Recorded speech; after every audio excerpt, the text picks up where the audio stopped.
क्या महाभारत युद्ध में सच में पांडव जीत गए थे, या फिर यह सिर्फ इतिहास की एक ओर से सुनाई गई कहानी है? और अगर किसी ने पूरे युद्ध को अपनी आंखों से देखा हो, तो क्या वो कुछ और सच बता सकता है? ऐसा ही एक पात्र था बर्बरीक, जिसे माना जाता है कि उसने पूरे महाभारत युद्ध को अदृश्य रूप में देखा। जब गांधारी ने युद्ध के बाद उससे पूछा कि असली विजेता कौन था, तो बर्बरीक ने ऐसा उत्तर दिया जिसने गांधारी को भी मौन कर दिया। क्या था वो कटु सत्य? बर्बरीक भीम के पौत्र और घटोत्कच के पुत्र थे। उनका जन्म एक वीर कुल में हुआ था, लेकिन उनसे भी बड़ा उनका व्रत था, सदैव हारने वालों का साथ दूंगा। बर्बरीक के पास 3 ऐसे बाण थे जो जिस भी लक्ष्य को चाहते उसे नष्ट कर सकते थे। युद्ध से पहले वे श्री कृष्ण से मिलने आए, युद्ध में भाग लेने के लिए। पर श्री कृष्ण ने उनकी परीक्षा ली और फिर उनके निर्णय ने सबको चौंका दिया, क्योंकि अगर बर्बरीक युद्ध में उतरते तो पूरी महाभारत की दिशा ही बदल जाती। जब श्री कृष्ण को पता चला कि बर्बरीक युद्ध देखने नहीं बल्कि लड़ने आए हैं, तो वे चिंतित हुए। उन्होंने पूछा, तुम किस पक्ष से युद्ध करोगे? बर्बरीक ने शांत भाव से उत्तर दिया, मैं उसी का साथ दूंगा जो हार रहा होगा। यह सुनकर श्री कृष्ण गंभीर हो गए, क्योंकि अगर बर्बरीक युद्ध भूमि में उतरते तो लगातार पक्ष बदलते रहते, अंततः कोई भी विजयी नहीं रह पाता। श्री कृष्ण ने उनकी शक्ति को परखने के लिए एक पेड़ की ओर इशारा किया, जिसकी कुछ पत्तियां लहर रही थीं। उन्होंने कहा, इन सभी पत्तियों को एक ही बाण से भेदो। बर्बरीक ने बाण चलाया। बाण हवा में घूमता रहा और सभी पत्तियों को भेदता चला गया। एक पत्ती श्री कृष्ण ने अपने पैर के नीचे छिपा दी थी। बाण जमीन तक पहुंचा, रुका और वहीं घूमने लगा। श्री कृष्ण मुस्कुराए, लेकिन उनका मन गहराई में डूब गया। श्री कृष्ण ने बर्बरीक की शक्ति देखकर एक गहरी सांस ली। वे समझ गए कि अगर बर्बरीक युद्ध में उतरे तो उनकी तटस्थता महाभारत की पूरी दिशा बदल देगी। इसलिए श्री कृष्ण ने बर्बरीक से एक असामान्य मांग की, अगर तुम सच में युद्ध देखना चाहते हो तो मुझे तुम्हारा सिर चाहिए। यह सुनकर सभा स्तब्ध रह गई, लेकिन बर्बरीक मुस्कुराए और बोले, यदि मेरे बलिदान से धर्म की रक्षा होती है तो मैं सिर कटाने को तैयार हूं। श्री कृष्ण ने उनका सिर एक ऊंचे टीले पर स्थापित किया और वरदान दिया कि वे पूरे युद्ध को देख सकेंगे। बर्बरीक का कटा हुआ सिर युद्ध की हर चाल, हर छल, हर वीर गति और हर अधर्म को चुपचाप देखता रहा। लेकिन अंत में जब युद्ध समाप्त हुआ तो गांधारी के एक प्रश्न ने इस शांत सिर से वह जवाब मांगा जिसे सुनकर सन्नाटा छा गया। महाभारत युद्ध समाप्त हो चुका था। कुरुक्षेत्र की भूमि पर चारों ओर शव बिछे थे। वीरों की कहानियां समाप्त हो चुकी थीं।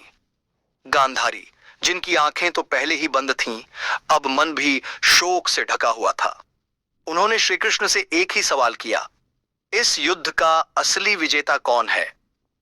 श्री कृष्ण ने उस सवाल का उत्तर देने की बजाय बर्बरीक के कटी हुई सिर की ओर इशारा किया और कहा, इसने पूरा युद्ध अपनी आंखों से देखा है, इसका उत्तर सबसे सच्चा होगा।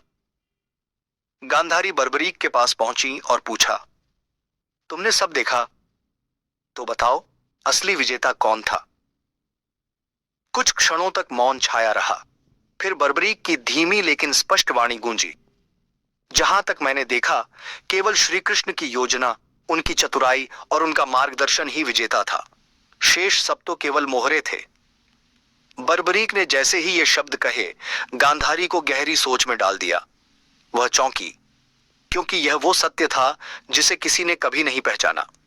युद्ध में पांडवों और कौरवों के बीच जो लड़ाई थी, असल में उसकी असली दिशा श्री कृष्ण ने तय की थी। बर्बरीक ने अपनी आंखों से देखा था कि हर पल युद्ध में क्या हो रहा था और किस तरह श्री कृष्ण ने हर एक चाल को इतनी चतुराई से खेला। उन्होंने कहा, जो केवल अपने कर्मों और गुणों से अपने अस्तित्व की पहचान करता है वही विजयी होता है। पांडव या कौरव दोनों ने केवल अपनी गलतियों और कमजोरियों से अंत को स्वीकार किया, मगर श्री कृष्ण, जिन्होंने हर कदम पर मार्गदर्शन किया, असली विजेता है। यह सच इतना कड़वा था कि गांधारी की आंखों से आंसू झर पड़े और वह विचारों में खो गई। गांधारी, जिन्होंने अपनी आंखों के सामने अपने 100 पुत्रों का वध होते देखा, बर्बरीक के शब्दों पर गहरे विचार करने लगी।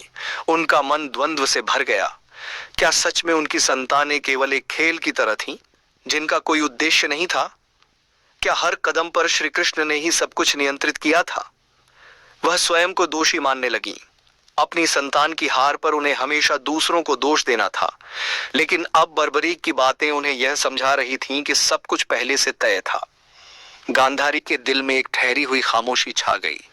उनके मन में यह सवाल गूंजने लगा, क्या युद्ध और शोक के बाद भी कोई सच्चा विजेता होता है? उनके लिए यह सच्चाई स्वीकार करना बेहद कठिन था, क्योंकि यह उनके बेटे की हार को किसी छाया की तरह उजागर कर रहा था, जिसे वह कभी देख नहीं पाई।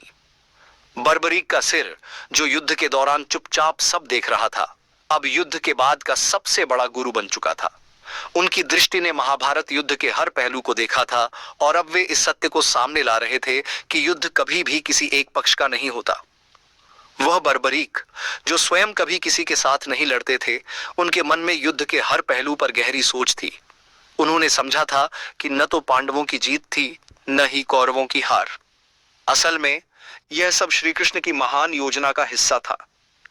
उनके शब्दों में यह सच्चाई छिपी हुई थी कि कोई भी जंग, चाहे वो कितनी भी भयंकर हो, असल में केवल एक उद्देश्य से लड़ी जाती है, धर्म की रक्षा।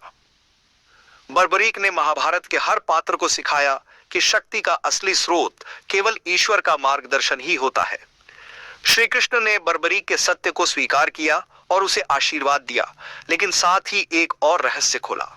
उन्होंने कहा, तुम्हारा बलिदान और तुम्हारी शक्ति तो अद्भुत है, लेकिन असली धर्म तो आत्मज्ञान में है।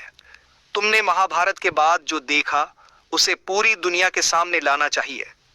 बर्बरीक ने अपना सिर चुपचाप झुका लिया और कहा, मेरे जीवन का उद्देश्य अब यही है कि मैं इस युद्ध के बाद की सच्चाई को बताऊं।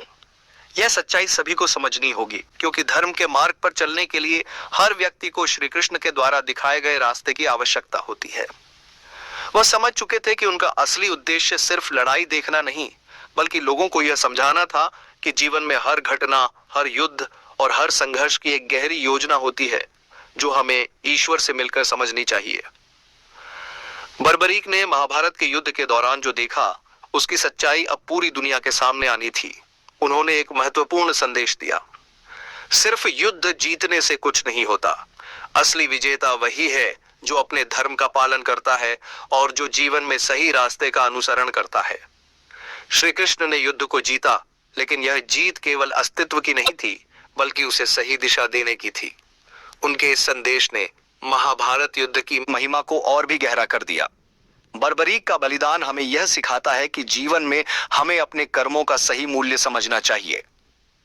यह संदेश न सिर्फ महाभारत, बल्कि हर युग में प्रासंगिक रहेगा, क्योंकि आज भी लोग युद्ध, संघर्ष और जीवन की सच्चाई को समझने में लगे रहते हैं। उनका जीवन, उनका संदेश आज भी हमारे दिलों में जीवित है। महाभारत की यह कथा हमें यह समझाती है कि वास्तविक शक्ति और जीत केवल बाहरी संघर्षों में नहीं, बल्कि अंदरूनी समझ और धर्म के पालन में होती है। बर्बरीक